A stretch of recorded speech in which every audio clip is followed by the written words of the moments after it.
The evening air was cold enough to make the old cabin walls creak as the wind pushed against them.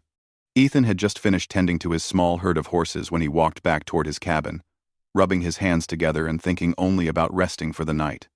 The sky was turning darker by the minute, a deep blue covered with thin gray clouds, and the desert was becoming quiet in that lonely way it always did when the sun fell behind the hills. He pushed open his cabin door, ready to close it for the night, when something made him stop. Someone was standing a few steps away, half hidden in the dim light. At first he wondered if it was a traveler or maybe someone looking for directions. But when the figure stepped forward, he saw a thin Apache woman holding a small girl in her arms. Her clothes were worn, and her hair was messy from the wind. The child looked even worse. She was wrapped in an old blanket, her small hands trembling from the cold. Ethan felt a strange heaviness in his chest. People came and went, sometimes asking for food or help. But this woman, she looked like life had pushed her past the point of pride. Her eyes were full of worry, but also fear. She looked like someone who had not been treated kindly in a long time. She stood there silently, gathering the courage to speak. When she finally opened her mouth, her voice was weak and unsure. She told him her daughter had not eaten properly in days. They had been traveling alone after her tribe moved far away without them. She explained that she had lost her husband long ago and had no one left to help her. The way she spoke, stopping between words, told Ethan that she was embarrassed to even be asking for help. Then, her voice cracked. She said something that struck him like a sudden wind. She said she would sleep in his bed if he helped her keep her daughter alive. The words came out fast, like she wanted to say them before fear pulled them back into her throat. For a moment, Ethan didn't know what to say. Not because he wanted anything she offered, but because he couldn't believe she felt so desperate she had to say something like that. He looked at the little girl again. She was too weak to even lift her head from her mother's shoulder. Her cheeks were thin, and her eyes were tired. Ethan slowly stepped forward, lifting his hands in a calm gesture. He gently told the woman that she didn't need to offer him anything. He didn't want anything from her. He only wanted to help the child. The woman stared at him, confused, like she wasn't sure if she had heard him correctly. Most men she had come across were not the type who helped without expecting something in return. Ethan opened the cabin door wider and told her to come inside before the cold grew worse.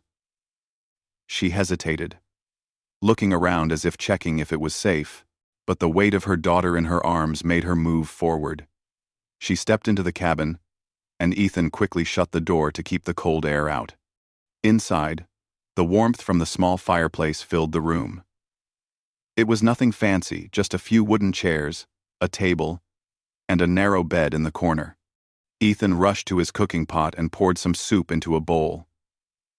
It wasn't much, but it was warm and fresh. He handed it carefully to the woman. She didn't eat. Instead, she brought the bowl to her daughter's lips. The little girl drank slowly at first, but then her tiny hands reached for the bowl, as if she had suddenly remembered what hunger felt like. While the girl ate, Ethan found an extra blanket and gently placed it over her small body.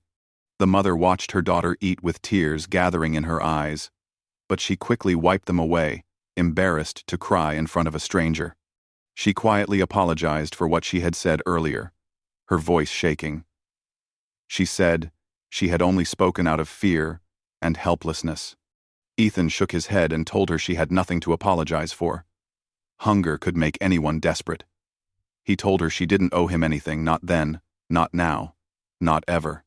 She lowered her eyes and nodded. But he could see she still didn't fully believe him.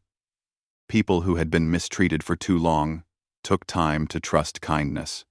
Ethan set up a resting place near the fireplace by placing blankets and small pillows on the floor. He told her the fire would keep them warm through the night. The widow carefully laid her daughter down, smoothing the blanket over her tiny shoulders. Then she sat down beside her, keeping her hand on her daughter's back, as if afraid she might disappear if she let go. The cabin was quiet except for the sound of the fire cracking softly, Ethan sat on the other side of the room, giving her space so she wouldn't feel uncomfortable. After a long silence, the woman finally asked him why he was helping them. Her voice was filled with genuine confusion, not just curiosity. Ethan paused before answering. He told her he didn't have any grand reason. He simply believed no child deserved to starve, and no mother should have to beg for help. It wasn't heroism to him, just the right thing to do. She listened quietly, her face softening for the first time. She told him her name, though she said it in a low voice, almost shyly. She also said her daughter's name. Ethan repeated both names gently so she knew he heard them clearly. Something about the way he spoke, careful, respectful, made her shoulders relax a little. After a while, Ethan asked if she had anywhere to go when the night ended. She shook her head. She explained how her tribe had moved far south, leaving her behind because she had no strong relatives to bring her along. She didn't say it angrily. She said it like someone who had gotten used to disappointment. Life had been hard on her, and she had learned not to expect kindness. Hearing this made Ethan feel a quiet anger not toward her tribe, but toward how unfair life had been to her. He understood now why she had looked so lost when she arrived. She wasn't just hungry. She was alone, with a child depending on her, and no idea how to survive the coming days. The fire grew warmer, and the little girl, now full and comfortable, closed her eyes and curled into her mother's lap. The woman brushed her daughter's hair with gentle fingers, whispering something soft in her own language. Ethan didn't understand the words, but he understood the love behind them. He moved quietly around the cabin to give them privacy. He checked the windows, stirred the fire, and made sure the horses were secure outside. Anything to make the small cabin feel safe for them. When he returned, the widow looked at him again with eyes that were no longer full of fear, but still full of uncertainty. She told him she didn't know how to thank him. Ethan simply told her she didn't need to. Helping them was thanks enough. Outside, the wind grew stronger, rattling the wood of the cabin. But inside, the warmth held steady. It was the first peaceful moment the widow and her daughter had experienced in a long time. Ethan knew this night changed something, not because she had asked for help, but because he had refused to take advantage of her desperation. Trust wouldn't come quickly, but he hoped she would start to see that kindness didn't always hide a price. For now, the night belonged to safety, warmth, and the soft breathing of a child who finally had a full stomach. But tomorrow would bring new problems: food, security, and the danger of unfriendly men who roamed the plains. Ethan didn't know how long he could help them, but he knew one thing clearly. He wasn't going to let them face the world alone, if he could help it. He had made his decision the moment he opened the door. The morning light entered the cabin slowly, touching the wooden floor and warming the cold air that had settled during the night. Ethan woke before the sun fully rose. As he always did. He moved quietly, trying not to disturb the widow and her daughter. When he turned toward the fireplace, he saw the widow already awake. She sat with her daughter sleeping in her lap, her back straight but her eyes tired. She had probably stayed awake for most of the night, still unsure if she was safe or if she had the right to rest deeply. Ethan greeted her softly so he wouldn't startle her. She nodded in return, whispering a small good morning. There was something different about her face, less fear, but still a shadow of worry. Her first words to him were not about herself. She asked gently what she should do next, where she and her daughter could go now. She had no home to return to.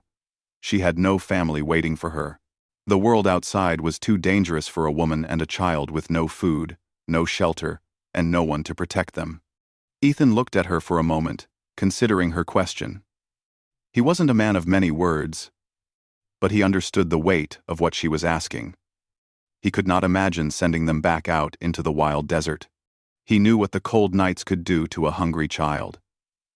He knew what trouble waited on lonely roads, men who didn't care about right or wrong, men who saw vulnerability as opportunity. He didn't say all this aloud, but the thought of them walking alone made his stomach tighten. He told her they could stay for a few days while he figured something out. The woman seemed unsure if she should accept, but she nodded, because she didn't have another choice. Ethan didn't want her to feel like a burden, so he quickly added that she could help with small tasks around the cabin. He said it in a respectful way, making it sound like a partnership. He didn't want her to feel pitied. He wanted her to feel useful, valued, safe. She agreed with quiet gratitude. Helping with chores felt better than sitting helplessly in a corner. It gave her dignity back. Ethan stepped outside to tend to his horses, and to his surprise, the little girl followed him out a few minutes later. She was wrapped in a blanket that dragged behind her, but her steps were no longer shaky. She stood beside him silently as he worked, watching the horses with wide, curious eyes. Ethan smiled slightly. Children always healed faster than adults when given warmth and food. As the morning passed, the widow fetched water from the nearby stream, kept the fire burning, and even helped repair a loose hinge on the cabin door. Ethan noticed that she worked quietly, but with skill. She had lived through hardship, but she still carried pride in the way she moved and completed each task. Slowly, the cabin felt less lonely. The little girl laughed softly when she fed the horses. The widow kept glancing around the place with less fear and more calmness. Ethan felt something new growing in the space between them, trust, a slow and delicate thing that couldn't be rushed. But peace never lasted long on the frontier. That afternoon, Ethan saw dust rising from the trail. 3 men were approaching on horseback. They wore rough expressions, the kind that made people lower their eyes and hurry away. Ethan recognized them as men from a nearby camp who often caused trouble wherever they went. The widow saw them coming and immediately pulled her daughter close. Her hands shook, and her breathing quickened. Ethan stepped toward her and told her firmly to stay inside. His voice was calm, but strong enough that she didn't argue. She disappeared into the cabin, closing the door softly behind her. The 3 men rode straight up to Ethan, spreading out like they owned the land under their horses' hooves. The one in front pointed a finger toward the cabin and accused the widow of stealing food from their supplies. Ethan didn't need to hear more to understand they were lying. They had seen a vulnerable woman and decided she was an easy target to blame or intimidate. Ethan stood tall, meeting their eyes without flinching. He told them she hadn't taken anything, and they had no right to accuse her. The men laughed, mocking him. They asked why he was protecting an Apache woman when he could simply hand her over and be done with her. One of them leaned forward on his saddle, his tone threatening. Ethan didn't budge. He repeated that she had done nothing wrong, and that they were not welcome near his cabin. His voice stayed steady, neither loud nor weak, just firm. The men weren't used to someone standing up to them without fear. Their smirks faded. They stared at him longer than necessary, trying to decide if he was worth challenging. Finally, one of them spat on the ground and muttered that they'd be back if they found more signs of theft. With that weak threat, they turned their horses and rode away, kicking up dust in frustration. Ethan watched them until they disappeared behind the hills. He stayed outside a few more minutes to make sure they didn't return. Only when he was certain they were gone did he walk back to the cabin. When he opened the door, the widow was standing there with her daughter behind her, both looking frightened. She asked if the men had gone, her voice trembling. Ethan nodded. He told her she had nothing to fear as long as she stayed here. She looked at him as if unable to believe someone had defended her without expecting something in return. She slowly sat down near the fire, holding her daughter close. The room was quiet again, but the quiet was different. It carried a sense of relief, mixed with disbelief. Ethan sat across from her, giving her space. After a moment, she spoke softly, telling him that she had been scared the men would take her or harm her daughter. Ethan reassured her again. He promised he wouldn't let anyone hurt them. The widow lowered her eyes, overwhelmed by his kindness. Then she spoke words she had been holding inside. She admitted that the offer she made on the first night had come from fear. She said she had believed that was the only way men would help her. Ethan shook his head gently. He told her again that she never owed him anything.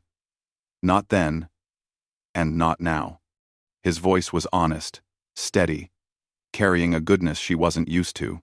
For a long moment, she simply looked at him. There was something soft in her eyes, something that hadn't been there before. Not love, not yet, but the beginning of trust, the beginning of safety, the beginning of a bond formed not by desperation, but by kindness. Days passed quietly after that. The widow grew more comfortable in the cabin. Her daughter laughed more often. Ethan taught the girl how to brush the horses, and the widow surprised him by helping fix a broken fence with skilled hands. He realized she had lived a life where she learned to repair, build, and survive with very little. The cabin no longer felt like Ethan's place alone. The presence of the widow and her daughter filled the space with warmth he hadn't felt in years. The sound of the girl's small footsteps, the gentle hum of the widow singing softly in her own language while cooking. The simple peace of having someone else nearby. One evening, as the fire crackled quietly, the widow asked Ethan a question she had carried for days. "Why are you kind to us?" Ethan looked at her with calm honesty.